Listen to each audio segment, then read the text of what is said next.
যে আপনারা জানেন যে ডাক্তার শফিকুর রহমান আমাদের আমিরে জামাত, তিনি একজন মানবতাবাদী নেতা হিসেবে আজকে সারা বাংলাদেশের 18 কোটি মানুষের হৃদয়ে তিনি স্থান করে নিয়েছেন। তার টেকনাফ থেকে তেতুলিয়া, রূপসা থেকে পাতুরিয়া, যেখানে মানুষ বিপদে পড়ে সবার আগে যিনি ছুটে যান তিনি হচ্ছে ডাক্তার শফিকুর রহমান। এবং তিনি যে অনন্য নজির আজকে বাংলাদেশের রাজনীতিবিদদের জন্য, আজকে দেশের মানুষের জন্য স্থাপন করেছেন, যেটা আমরা শুনি মাহাতির মাহমুদ মালয়েশিয়াতে করেছেন, বা আনোয়ার ইব্রাহিমরা করেছেন, বা হচ্ছে যে আজকে বা পৃথিবীর বিভিন্ন উন্নত রাষ্ট্রে দেখা যাচ্ছে যে যারা রাষ্ট্রপ্রধান, যারা সরকার প্রধান, রাজনৈতিক দলের প্রধান, তারা দেশে চিকিৎসা নেন, বিদেশে যান না। কারণ এতে করে সকল মানুষ, ওই দেশের সব মানুষকে বিদেশ চিকিৎসা নিতে পারে না।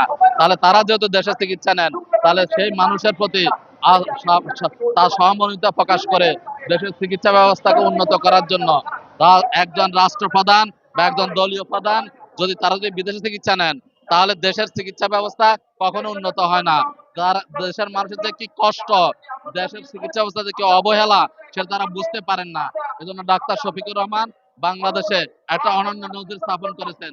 তার যখন সার্জারির জন্য, আপনারা জানেন হার্টে সার্জারি, তার হার্ট যখন open heart surgery, bypass surgery হয়েছে, এই চিকিৎসার জন্য আমরা দেখি ঠান্ডা লাগলে, সর্দি লাগলে আমাদের নেতৃবৃন্দ বিদেশ চলে যান, দুই দেশে গিয়ে চিকিৎসা নেন। লজ্জাজনক বিষয় হচ্ছে কিছুদিন আগে আমাদের স্বাস্থ্য উপদেষ্টা তিনিও চিকিৎসার জন্য বিদেশে গিয়েছেন, কিন্তু ডাক্তার শফিকুর রহমান জীবনের ঝুঁকি নিয়ে দেশেই কিন্তু তার ওপেন হার্ট সার্জারি করেছেন, কিন্তু তিনি বিদেশে যান নাই।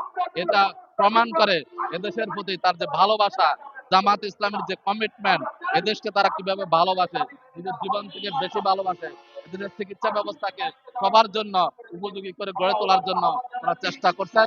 তিনি একজন ডাক্তার, ডাক্তার সাইদ আব্দুল আহমদ একজন ডাক্তার। আমরা মনে করি আগামী দিনে বাংলাদেশ জামাত ইসলামী নেতৃত্বে সরকার গঠিত হলে তারা অবশ্যই এদেশের চিকিৎসা ব্যবস্থাকে এমন একটা পর্যায়ে নিয়ে যাবেন যাতে করে কোনো মানুষকে, কোনো নেতৃবৃন্দকে আর বিদেশে চিকিৎসা নেওয়া না লাগে। দেশের মানুষ যেন চিকিৎসা সেবা পায়, দেশের মানুষ যেন ন্যূনতম যে অধিকার, ভাতের অধিকার, তাদের যে কাপড়, তাদের যে শিক্ষা, চিকিৎসা, বেসিক যে নিডস, সেই মৌলিক অধিকার, মৌলিক ফান্ডামেন্টাল রাইটস এবং ফান্ডামেন্টাল নিডস, এগুলো তারা পূরণ করার জন্য কার্যকর ব্যবস্থা নেবেন। এই জন্য আমরা দেশবাসীর দোয়া চাই, সহযোগিতা চাই, ডাক্তার শফিকুর রহমানের জন্য সবার দোয়া চাই, সহযোগিতা চাই। আপনারা দোয়া করবেন। ধন্যবাদ আপনাদের।